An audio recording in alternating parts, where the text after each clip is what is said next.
Episode number 46 की starting होती है और हमें जियाओ दिखाई जाती है जो चू से कह रही होती है, तुम अभी यहाँ क्यों हो? ये मेरा ऑफिस है। तब चू कहता है ये मेरी जगह है और क्या मैं यहाँ आराम नहीं कर सकता?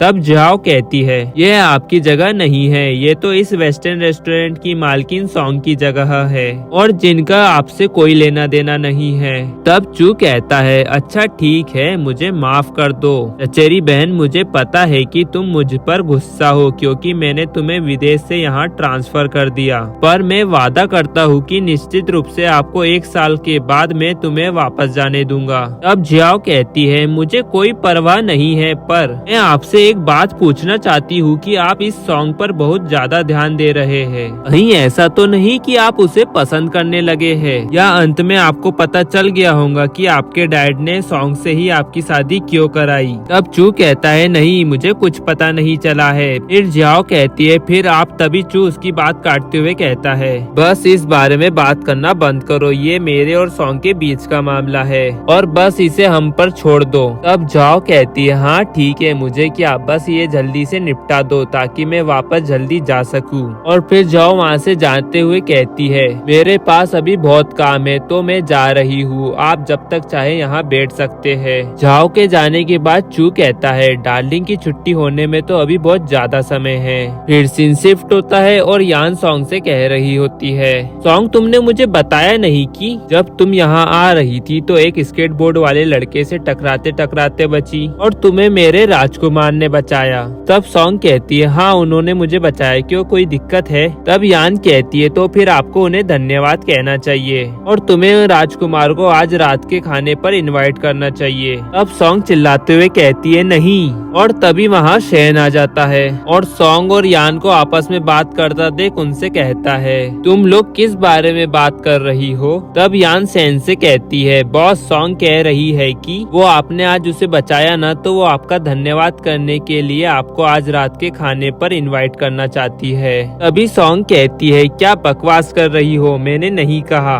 फिर शैन कहता है ठीक है, हमने बहुत लंबे समय से साथ में खाना नहीं खाया है तो चलो सब एक साथ चलते हैं। और वहीं सॉन्ग मन में कह रही होती है टीचर शैन इस डिनर के लिए कितना उत्साहित लग रहे हैं, तो अब मैं मना नहीं कर सकती। फिर सॉन्ग कहती है ठीक है, काम की छुट्टी होने के बाद हम लोग सब साथ में डिनर के लिए चलेंगे। और वहीं दूसरी तरफ चू मन में कह रहा होता है 7 बज गए हैं, क्या सॉन्ग की काम से छुट्टी अभी तक नहीं हुई है, जो उसने मेरे मैसेज का जवाब नहीं दिया अभी तक। अभी वहाँ चू का एम्प्लॉय वैन आ जाता है और चू से कहता है प्रेसिडेंट आप अभी तक यहीं हैं? क्या आप मालकिन का वेट कर रहे हैं? पर मालकिन तो पहले ही जा चुकी है। ये सुनकर चू कहता है क्या वो चली गई? पर वो किसके साथ गई है? अब वैन कहता है वो सेन्यू के बॉस शैन के साथ गई है। अब चू टेबल पर हाथ ठोकते हुए कहता है क्या शैन के साथ? हाँ, इसमें कोई आश्चर्य की बात नहीं है, इसलिए उसने मेरे मैसेज का जवाब भी नहीं दिया और वो शैन को डेट कर रही है। फिर चू खड़ा होता है और मन में कहता है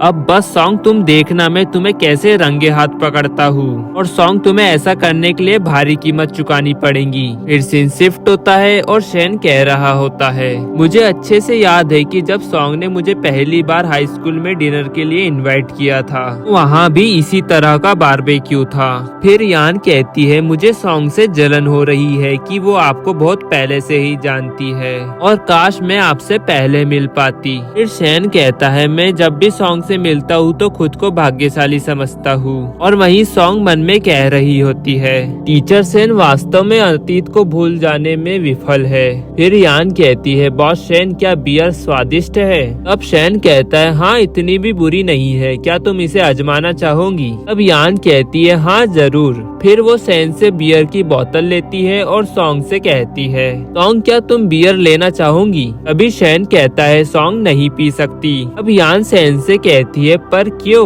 तब शैन कहता है वो बियर की एक गुट में ही बेहोश हो जाएंगी। और फिर यान कहती है आपको कैसे मालूम है? तब शैन कहता है कॉलेज एंट्रेंस एग्जाम के बाद शिक्षा भोजन में सॉन्ग ने गिलास में रखी व्हाइट वाइन को स्प्राइट समझकर पी लिया था और फिर वो नशे के मारे बेहोश हो गई थी। तभी सॉन्ग खड़ी होती है और कहती है एक्सक्यूज मी, मुझे वॉशरूम जाना है। फिर वो जाने लगती है और यान मन में कहती है मुझे गलत नहीं सोचना चाहिए, पर क्या बॉस सेन यान को पसंद करते हैं। सीन शिफ्ट होता है और ड्राइवर चू से कहता है प्रेसिडेंट मालकिन इस बारबेक्यू रेस्टोरेंट में है। फिर चू सॉन्ग को कॉल करता है और कहता है हेलो सॉन्ग, तुम कहाँ हो।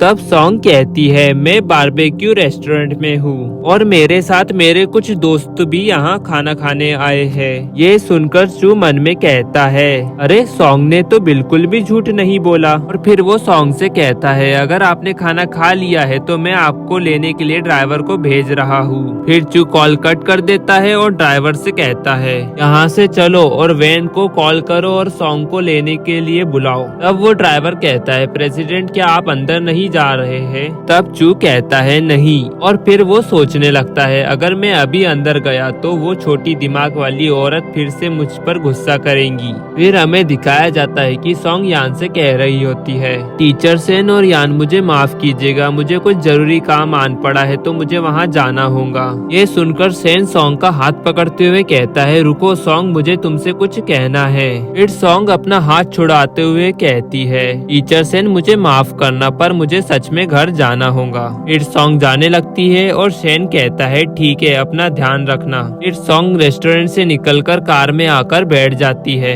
और वैन सॉन्ग से कहता है मालकिन क्या आपने यहाँ किसी के साथ खाना खाया है क्या। तब सॉन्ग कहती है क्या चू ने तुम्हें फोन किया था और क्या वो मुझसे गुस्सा है। तब वैन कहता है नहीं मालकिन, अब आप वापस जाएंगे तो उनसे कुछ अच्छी बातें करेंगी तो उनका मूड अच्छा हो जाएगा। फिर सॉन्ग मन में कहती है उम्मीद करती हूँ कि चू गुस्से के मारे पागल ना हो गया हो। फिर सीन शिफ्ट होता है और सॉन्ग घर पहुँच जाती है और कहती है मैं घर आ गई हूँ और चू सोफे पर बैठा हुआ होता है। फिर सॉन्ग चू को देखकर कहती है चू क्या आप मेरे से गुस्सा है। फिर चू सॉन्ग को एक गिलास पानी देते हुए कहता है नहीं तो ये लो पानी पी लो। तब सॉन्ग वो गिलास लेते हुए कहती है शुक्रिया। फिर वो पीने के बाद कहती है ये इतना स्पाइसी क्यों है और ये क्या है। तभी चू उससे गिलास लेकर उसे जबरदस्ती पिलाने लगता है। फिर सॉन्ग कहती है आप ये क्या कर रहे हैं, तुमने मुझे वाइन पिलाई। तब चू उससे कहता है ये तुम्हारी सजा है क्योंकि तुमने मुझसे बिना पूछे सेन के साथ खाना खाया इसलिए, और तुम इसी के लायक हो। फिर सॉन्ग कहती है चू तुम, और तभी सॉन्ग बेहोश हो जाती है और चू उसे संभालते हुए कहता है यदि आपने अगली बार से किसी अन्य पुरुष के साथ खाना खाने की हिम्मत की तो अगली बार इसे याद रखना। और सॉन्ग जब नशे में है तो कितनी प्यारी लग रही है और मैं सच्ची में सॉन्ग का फायदा उठाना चाहता हूँ। और फिर चू सॉन्ग को गर्दन पर किस करने लगता है। और गाइस इसी के साथ ये एपिसोड यहाँ एंड हो जाता है। पसंद आए तो लाइक एंड सब्सक्राइब जरूर करें। मिलते हैं आपको जल्दी नेक्स्ट एपिसोड में।